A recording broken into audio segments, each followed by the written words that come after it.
Ito po, wala pong kahit na sino ang nagpapaliwanag na hindi ko po ginawa. Ang tanong ko po, meron po ba tayong tinititigan sa tinitingnan dito? Kasi napakabigat po ng akusasyon na ito sa harapan po ng ating bandila. Ako po yung magngangat-ngat.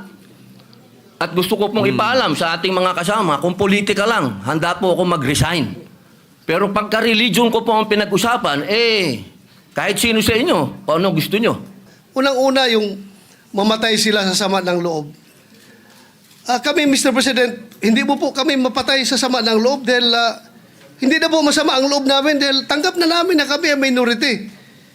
Ang kinasama lang ng loob namin is bakit kailangan pang patayin kami sa sama ng loob?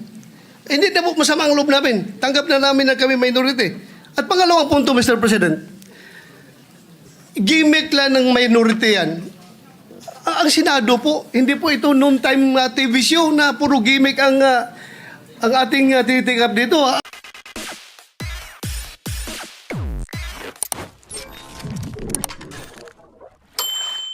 Majority Leader, you have the floor. I think Senator Rowan Padilla wants the floor. Yes, sir. Yes, Senator Padilla, you're recognized. Maraming salamat po, Ginoong Pangulo. Nais ko lamang pong kunin ang pagkakataon nito bilang parlamentaryong pagsisiyasat po. Sana ganap po di ito sapagkat, Ginoong Pangulo, ako po'y naguguluhan. Sapagkat dito pong nakaraang Huwebes, meron pong naglabas na isang journalist ito, isang istasyon, na sinasabi na ako daw po ay nagngat-ngat dito sa loob ng Senado. Ito po ay Ano po yung... middle finger po. Habang tayo daw po ay nagsasagawa ng lupang hinirang, nagpa-flag ceremony, ako daw po ay nagngat-ngat. At ito po ay naging malaking issue. Ako po ay nagtataka, Ginoong Tagapangulo, sapagkat noong pong dati na binigyan ako ng issue na isang chismis, naglabas po kaagad ng ating Sergeant of Arms ng report at binigay niya po kaagad sa media. Ito po, wala pong kahit na sino ang nagpapaliwanag na hindi ko po ginawa. Ang tanong ko po, meron po ba tayong tinititigan sa tinitingnan dito? Kasi napakabigat po ng akusasyon na ito sa harapan po ng ating bandila. Ako po yung magngangat-ngat.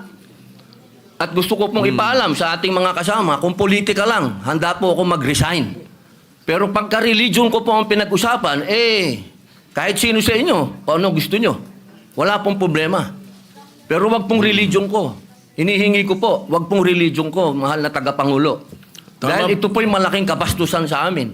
Ito po, ang sinisip na ko po, ito po'y nag-iisang Diyos. Dito po nakasalalay ang aming pananampalataya. Handa po kaming magpakamatay para dito. Sana po wag pong gamitin ito para siraan ako. Dahil sinasabi ko po, mahal na tagapangulo, kung gusto niyo ako mag-resign, ngayon na, kung gusto ninyo. Wag niyo akong siraan. Yun lamang po. Maraming salamat po. Tama po kayo, pero ngunit ang inyo pong lingkod bilang Pangulo, nung nakita ko po yan, ang sinabi ko sa kanila, tingnan muna nila yung mga litrato sapagkat nagpakita ng ibang litrato na kayo ay ang pintuturo ang nakataas at may eksplanasyon na ito ay isang religious practice kapag kayo ay nagsasampalataya sa bandila. Baka lang hindi nakarating sa inyo yung explanation na sinabi ko. Kaya ipagpatawad nyo na kung ang Sergeant at Arms, so ang mga journalist natin ay hindi nila napansin yan. Ngunit ako mismo, nung tinanong nila, sinabi ko na tingnan nila. Merong mga pinakitang litrato ninyo sa kabilang side na malinaw na hintuturo ang inyong pinapakita. Opo, Kaya patawarin nyo na silang ng mga nagkamali at medyo natanga ang pananaw. Opo, mainam po sana maglabas din po ng formal na investigasyon at formal na pahayag ang Senado patungkol po dito. Kasi, Ginoong Pangulo, yung lumabas pong mga, meron pang parang dinoktor pa eh. Meron pong, malabo yung isang litrato eh. Meron pong nilabas sa apology ang Rappler Opo. sa inyo. Opo. na ito ay mali ang pagkakasabi nila na kayo ay merong ginawang tawag niyo po, ingat-ngat. Opo. Alam niyo po, Ginoong Pangulo. Humingi ng tawad sa inyo. Ayan eh. Opo, pero napakainam po kung manggagaling po sa Senado sapagkat marami naman pong camera dito ang magsasabi na hindi ko po ginawa yan. Hindi ko Opo. po magagawa yan. Tama. Napakalaking pambabastos po niyan. Hindi ko po magagawa, Ginoong Pangulo. Ako na mismo bilang bilang Senate President o tagapangulo ninyo, ako na nagsasabi na hindi ninyo ginawa yan. At tama yung mag-apologize sila sapagkat mali ang pinakita nila. Patawarin nyo na sila. Meron pang isa, merong naglabas din ng isang fake news na meron daw kumakanta rito ng Bayang Magiliw na pababoy. Papayagan ba natin mangyari dito yun? Hindi po totoo yun. Hindi nangyayari yun. Nandito kami at wala tayong nakitang nagkumanta ng Bayang Magiliw dito o ng Lupang Hinirang dito na mali. Kaya dapat nag-iingat ang ating mga netizens. Na ibang napakahusay ng mga netizens natin kung tutuusin eh. Pero may mga ilan nakakasingit talaga ng mga fake news na ganyan. Siguro masyado lang kayong popular kaya kayo pinag-initan. Maraming salamat po, Ginoong Pangulo. Wala po nga naman. Yes, Senator De La Rosa is recognized. Thank you, Mr. President. Mr. President, since nabanggit mo na rin na yung pagpangalaga sa lahat ng miyembro ng Senado ay isang tungkulin ng Senate President. I just would like to bring to the attention of the Senate President. I came across with the news. Now, when the Senate President was asked by a certain Christian Esguerra regarding the minority taking up the question about the custody of Bryce Hernandez. Ito po ang sagot ng ating Senate President, which I find it very, very, very sad because being the Senate President, we hope that you are going to take care of not only the majority, because you are not the majority leader, you are the Senate President, and we hope that the majority and the minority will be taken care of by the leadership of the Senate. And if I quote your answer, Mr. President, gimmick yan ng minority. Hindi ba nila naiisip na baka si Martin Romualdez ang tuta ko? Makabintang sila porque pinagbigyan ko yung TRICOM, tuta na ako. May ginawa ba akong illegal? Yung request ng House of Representatives, illegal? Hindi. Ang gusto ninyo, awayin ko yung House of Representatives on day one. Mamatay sila sa sama ng loob. So, malungkot lang ko ito, dalawang punto, Mr. President. Unang-una, yung mamatay sila sa sama ng loob. Kami, Mr. President, hindi mo po kami mapatay sa sama ng loob dahil hindi na po masama ang loob namin dahil tanggap na namin na kami ang minority. Ang kinasama lang ng loob namin is bakit kailangan pang patayin kami sa sama ng loob?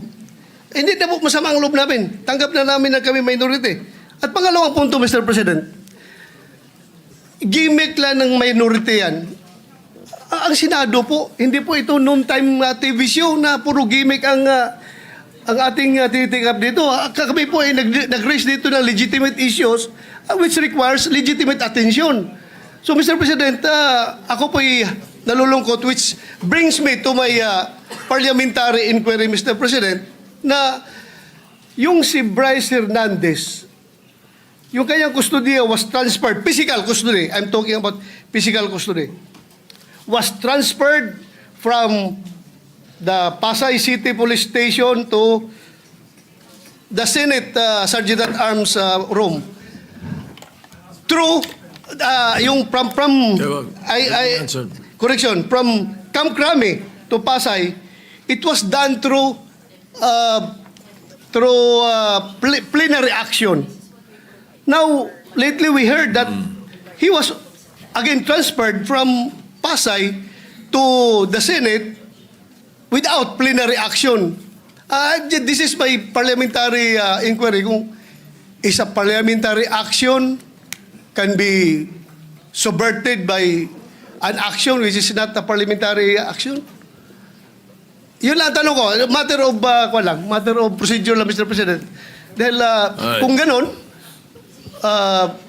kailangan klaruhin natin yung ating rules. Thank you, Mr. President. Before I recognize the majority leader to place on record the recommitment of Mr. Hernandez, when I said mamatay sila na sama ng loob, we were addressing the trolls. Because it was the trolls who were saying something to that effect. Na misunderstood nila completely. No? I'm not supposed to do this. I'm not supposed to answer you here in the rostrum, but I cannot help but do that because you took the floor and parang sinisita mo yung Senate President, which is very unparliamentary. But nevertheless, I will answer you. Ano? Like, for example, yung sinasabi nila na sumunod daw ako kay Martin Romualdez. Just because I mentioned that Martin Romualdez called me, does not mean that ako'y sumunod sa kanya. The request was coming from the House of Representatives. And the request was to retain Hernandez in Congress. At doon ako hindi pumayag. Is that being tuta? So you cannot help but also think na sasama ang loob ko pag binabibintangan ako ng salita. Hindi po ba? So ayun, anyway, mabuti na yung masagot natin yan. At sinasabi ko sa kanila, yung mga trolls, yung mga sinasagot namin.